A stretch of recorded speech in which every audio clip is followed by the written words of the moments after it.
कभी सोचा कि अगर तुम हजरत मोहम्मद सल्लल्लाहु अलैहि वसल्लम के होते, क्या तुम उनकी बातों पर यकीन करते या सिर्फ मोहब्बत की दावा करते?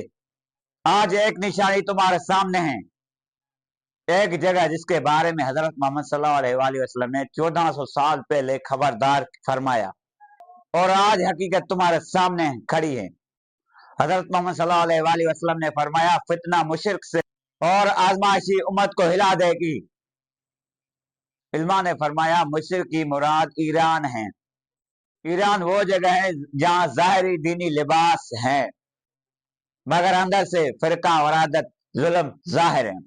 क्या ये महज इत्तफाक है या वही पेशगोई जो हमें समझ नहीं आ रही है? आज ईरान में क्या हो रहा है?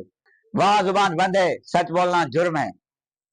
पहले सुन्नत अक़लियत बना दी गई, कुरान की तलावत बंद कमरों में की जाती है, मजहब का चेहरा बदल दिया गया है, और यही फितना है जिसकी न खबर हजरत मोहम्मद सल्लल्लाहु अलैहि वसल्लम ने पहले ही फरमाई थी, और आज हम भी सोए हुए हैं।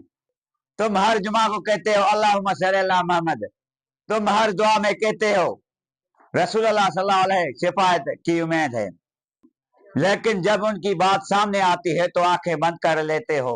लेकिन क्या उनसे तुम मोहब्बत का दावा करते हो या वाकई उनके हो?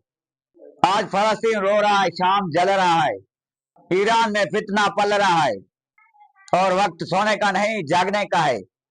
ये वक्त दुआ और तहकीक का है। जो बात हजरत मोहम्मद सल्लल्लाहु अलैहि वसल्लम ने की, वो बात हालात पर पूरी उतरी हुई है। तो ईमान बढ़ाने का वक्त है, इनकार का नहीं। मेरे भाइयों, मेरे बहनों, वक्त कम है, फितना बढ़ा है, और हमारे नबी हजरत मोहम्मद सल्लल्लाहु अलैहि वसल्लम की निशानियां ज़हूर हो रही है। सिर्फ मोहब्बत काफी नहीं, इल्म भी चाहिए।